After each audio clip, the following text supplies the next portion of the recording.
Hello all, welcome to Filmy Focus FTFS review of 3BHK.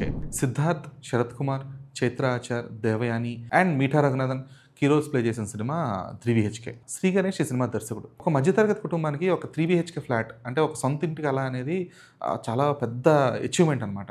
So ఆ కళ నెరవేర్చుకోవడం కోసం కుటుంబం పడిన కష్టం ఏంటి, ఎన్ని సమస్యలు ఎదుర్కోవాల్సి వచ్చింది అనేది ఈ సినిమా కోర్ పాయింట్. దాని చుట్టూ అల్లుకున్న డ్రామాయే ఈ సినిమా. సో చాలామంది సీనియర్ హీరోలు కొంచెం యంగ్గా కనిపించడానికి డీఏజింగ్ ఎఫెక్ట్లని అవని ఇవని చాలా రకరకాల టెక్నాలజీస్ వాడుతూ కోట్ల రూపాయలు ఖర్చు పెడుతున్నారు. కానీ సిద్ధార్థ్ మాత్రం చాలా సింపుల్గా క్లీన్ షేవ్ చేసుకొని చిన్న మేకప్తో ఆ 10th క్లాస్ కుర్రోళ్ళ లుక్ అని తీసుకురావడం అనేది ఈ సినిమాకి అంటే one of the cost saving thing అనిపించింది అనమాట. అంటే సిద్ధార్థ్ క్యారెక్టర్ అలా ఉంటుంది, ఒక 10th క్లాస్ పిల్లాడిగా అతని క్యారెక్టర్ చూపించడం జరుగుతుంది. సో అక్కడి నుంచి ఒక 10th, ఇంటర్, తర్వాత ఇంజనీరింగ్, ఆ తర్వాత ఒక జాబ్. సో ఇలా ఒక రకరకాల ఫేసెస్ చూపించారు. ఈ ఫేసెస్ అన్నింటిలో కూడా సిద్ధార్థ్ చాలా ప్రాపర్గా ఒదిగిపోయాడు అనమాట. అంటే ఒక 10th క్లాస్ పిల్లలాగా కనిపిస్తాడు, ఒక ఇంటర్మీడియట్ పిల్లలాగా కనిపిస్తాడు, ఇంజనీరింగ్ చదువుతున్న కుర్రాళ్ళగా కనిపిస్తాడు, అలాగే ఉద్యోగం చేస్తున్న ఒక సగటు మధ్యతరగతి వ్యక్తిగా కూడా కనిపిస్తాడు. సో ఈ అన్నిటిలో కూడా సిద్ధార్థ్ చాలా ప్రాపర్గా లుక్స్ విషయంలో చాలా కేర్ తీసుకున్నాడు. ఎక్కడ కూడా ఓవర్ ద బోర్డ్ వెళ్ళలేదు. అలాగే అట్ ద సేమ్ టైం ఎక్కడ కూడా అంటే అనవసరంగా డీగ్లామరైజ్ చేయలేదు, అలా అని చెప్పి ఓవర్ ద కొంచెం ఎక్కువ గ్లామరైజ్ కూడా చేయలేదు. సో ప్రాపర్గా ఉన్నాడు అనమాట. అలాగే శరత్ కుమార్ కూడా, అంటే శరత్ కుమార్ని మనం ఇప్పటిదాకా చాలా సీరియస్ రోల్స్లో చూసి ఉంటాం కదా. సో ఇక్కడ చాలా వండర్లబుల్ ఫాదర్ క్యారెక్టర్ ప్లే చేశారు అనమాట. అంటే కుటుంబానికి ఒక సొంత ఇల్లు ఇవ్వలేకపోయాను అనే ఒక గిల్ట్ ఆయనలో ఎప్పుడూ ఉంటుంది, ఆ క్యారెక్టర్లో ఎప్పుడూ ఉంటుంది. సో ఆ క్యారెక్టర్ తాలూకు పెయిన్ అనేది ఆయన కళ్ళలో కనిపిస్తూ ఉంటుంది.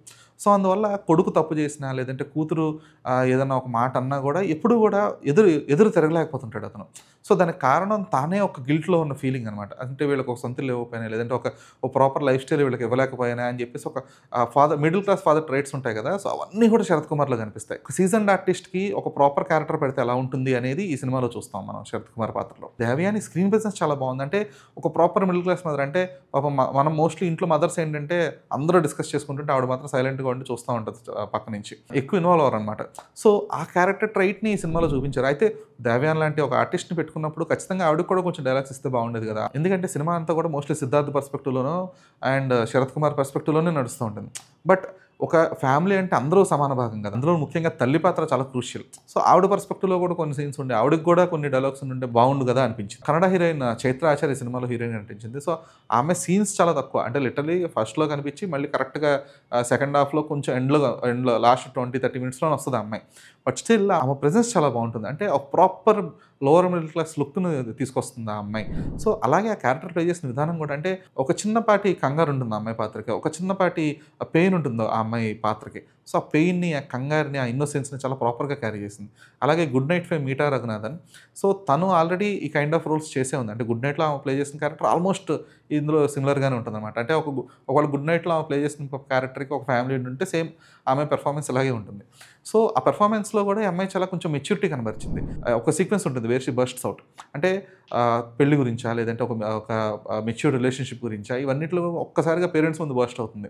సో ఆ బర్స్ట్ అవుట్ అయినప్పుడు కూడా ఎక్కడ కూడా అది ఓవర్ ద బోర్డ్ వెళ్ళకుండా, అంటే ఒక మన రెగ్యులర్ ఫ్యామిలీస్లో ఏదన్నా ఒక చిన్న గొడవలు అయితే ఎలా ఉంటాయో అలాగే చూపించింది ఆ అమ్మాయి. సో పెర్ఫార్మెన్స్ విషయంలో అందరూ కూడా చాలా న్యాచురల్గా చేశారు, చాలా ఒబీడియంట్గా చేశారు. అంటే ఒబీడియంట్ ఇన్ ద సెన్స్ ఎక్కడ కూడా ఓవర్ ద బోర్డ్ వెళ్ళదన్నమాట. సో ఒక క్యారెక్టర్కి ఎంత అవసరమో అంత మాత్రమే చేశారు పెర్ఫార్మెన్స్. సో టెక్నికల్టీస్ విషయానికి వస్తే బీజిఎం బాగుంది.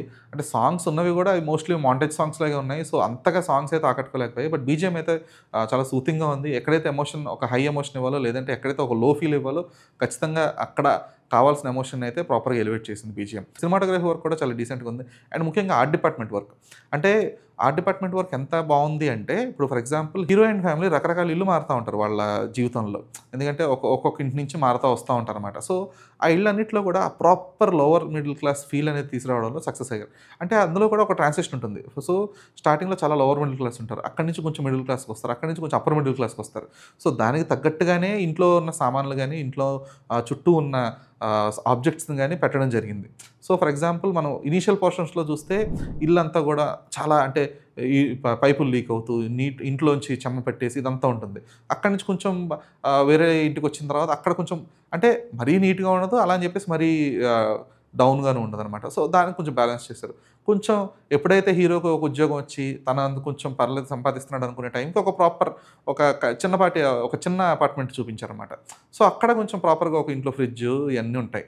సో ఇలాగా ఆ ట్రాన్సిషన్ అనేది ఆర్ట్ డిపార్ట్మెంట్ చాలా బాగా క్యారీ చేశారు. And final director Shri Ganesh గురించి మాట్లాడుకోవాలి. సో శ్రీ గణేష్ ఈ సినిమా తీసుకున్న కోర్ పాయింటే చాలా రిలేటబుల్ థింగ్. ఎందుకంటే 99% of the families right now in India ఇల్లు కట్టుకోవడం అనేది అంటే కొంతమందికి ఒక ఇల్లు ఉంటే ఇంకో ఇల్లు కట్టుకోవడం కల, లేదంటే ఫస్ట్ టైం ఒక ఇల్లు కొనుక్కోవడం అనేది కళ.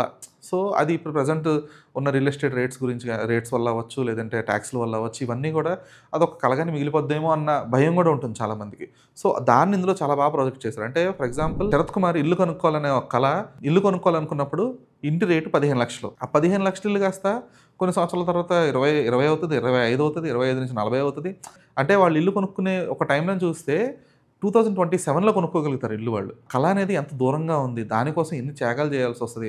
ఒకవేళ ఇన్ని భరించి ఇల్లు కొనుక్కుంటే కనుక ఈఎంఐ అనే ఒక చట్టంలో ఒక ఫ్యామిలీ అనేది ఎలా ఇరుక్కుపోతుంది. అంటే లిటరల్‌గా ఒక 25-30 ఏళ్ళు ప్రతి నెల ఇంత అమౌంట్ ఆఫ్ ఈఎంఐ కట్టాలి అనే ఒక మిథ్యలో, ఒక చట్టంలో ఇరుక్కుపోయిన తర్వాత ఒక ఫైనాన్షియల్ స్టెబిలిటీ లేక, ఒక ఫైనాన్షియల్ ఫ్రీడమ్ లేక ఒక ఫ్యామిలీ మ్యాన్ ఎలా నలిగిపోతాడు అనేది కూడా ఈ సినిమాలో చూపించారనమాట.